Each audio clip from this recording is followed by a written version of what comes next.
壮士，马壮士，相信以后你施展轻功的时候，一定能够收放自如的。真的吗，大侠哥？我这就去试试。哎，且慢。大侠哥，什么意思啊？你不会说经脉没有打通吧？那我这一脑袋这不是白扎了吗？这都白受了。你的经脉确实已经打通了，你要是不信，我们可以试一试。正好我还有一件事情要马壮士来帮忙。哎呦，吓死我了！经脉通了就好。大侠哥，你别老说帮忙，你吩咐啥事儿我给你办去。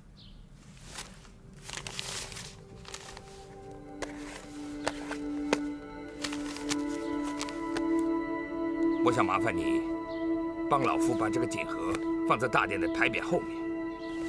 啊，把锦盒放在牌匾之后，那这里边东西一定很重要了。我能不能先看看？时机未到，这封信的内容绝对不能事先告诉任何人。大侠，实话跟你说吧，刚才你写信的时候，我已经看到写什么了。你不怕我告诉别人吗？我知道你不会的。大侠哥，你真的是对我太了解了。你知道我口风紧，能守得住秘密，是吧？你口风紧不紧，我不知道，但是我知道，你一定会保守秘密。你不知道我口风紧不紧，就这么相信我？你不是要杀人灭口吧？没有这个必要。我知道你不识字，根本看不懂里面写的是什么东西。大侠哥，我发现你骂人比小少爷狠。没脏。你把锦盒放在大厅内那个牌匾后面吧。大侠哥，你交代的事完成了，都办好了。谢谢马壮士，你先下来吧。啊！你光叫我想飞就飞了，没叫我想停就停啊！什么？战庄主，您教会了马上飞怎么飞，那你也知道该怎么能让它停吧？这个我真不知道从何教起啊。什么？老夫只知道打通他的经脉，让他施展轻功的时候收放自如，但是他怎么学会的，我就无从所知了。我怎么叫他停呢？啊，那怎么办啊？我说你们俩别聊了，行不行啊？快点想辙呀！我还要上茅厕呢。那你以前停的时候是怎么做的？战庄主，他以前不是撞树就是撞墙。那看来，他这次只能撞墙了。啊，战庄主，你看马上飞长那么胖，他一撞墙能把整堵墙都给撞塌了。如果不怕他把折剑山庄给拆了，那你就让他撞吧。只好如此了。大侠哥，别挡着我！你给我撞散了怎么办呀？快点回家！哎呦！啊，马上飞！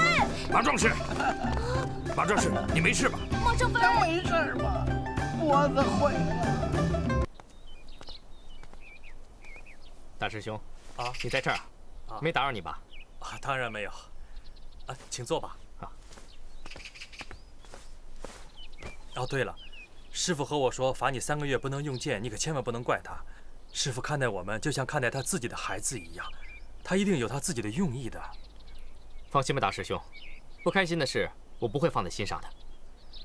不过说起来，我们都很羡慕你。羡慕我？羡慕我什么呀？当年你的剑法得到师傅的真传，纵横天下，独步武林。后来你又官拜神机营的千户大人，还当上了权倾朝野的9000岁的干儿子，何等风光！如今你又回到折剑山庄，师傅依然对你关爱有加。师弟们常说，这折剑山庄庄主的位置，以后肯定会传给你。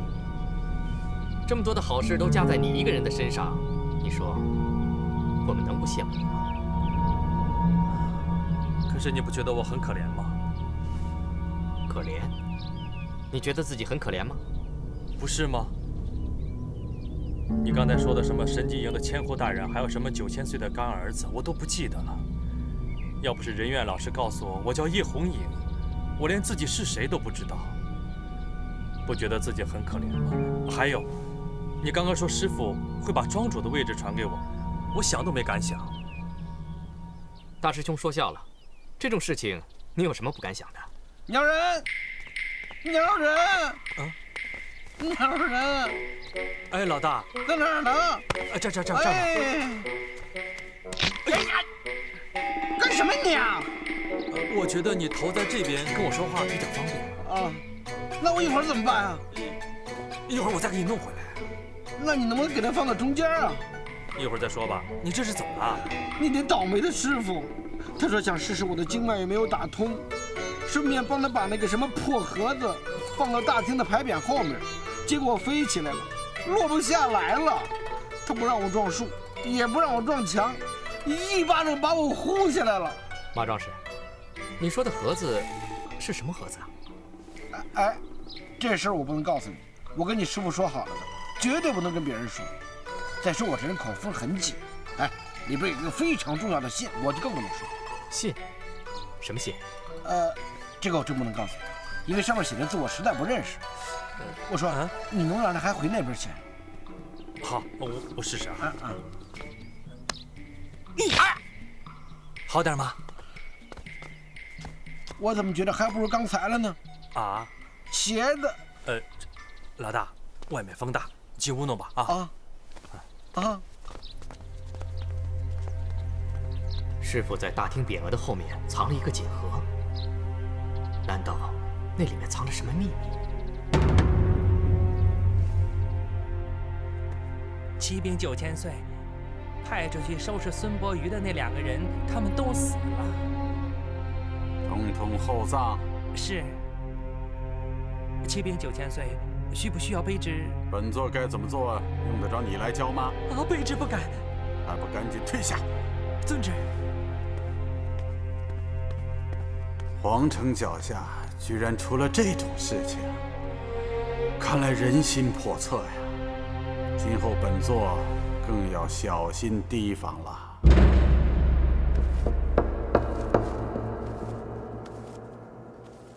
绑紧点儿，紧了才能止血，这样松的没用。哎呀，冬青姐，不能再使劲儿了。你又不是不知道，我这个人手脚没轻没重的，再使劲儿，胳膊都快断了。我看这样不行，我们还是去找个医馆看看吧。那可不行，你看咱们身上的这身打扮，万一出去被人发现了怎么办？再说，咱们现在在京城，一切啊，都必须小心谨慎。那你的伤怎么办呢？没关系的，一会儿你去药铺帮我抓些草药就可以了。说我傻，我看你比我更傻。以前，你总是说我，但是，现在你为了救这个当官的，你连胳膊都不要了。你说你跟他非亲非故的，值得吗？值得，我相信他肯定是个好官。哎呀，你管他是个好官坏官的，咱们当老百姓的，有饭吃，有衣服穿，不就行了吗？这天底下的事情啊，可没有你想象的那么简单。从小我爹就告诉我，如果这个世上能多几个好官，那老百姓就可以过上好日子。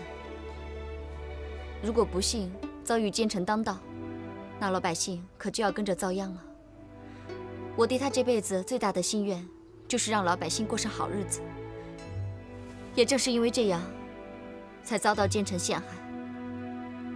所以，当我看到那些好官遭遇麻烦的时候，我就会想起我爹。所以是个好官，你就要去救，对吗？不，我不只要救好官，我还要救所有的老百姓。冬青姐，你说的这些我不太明白，不过我真的很佩服你。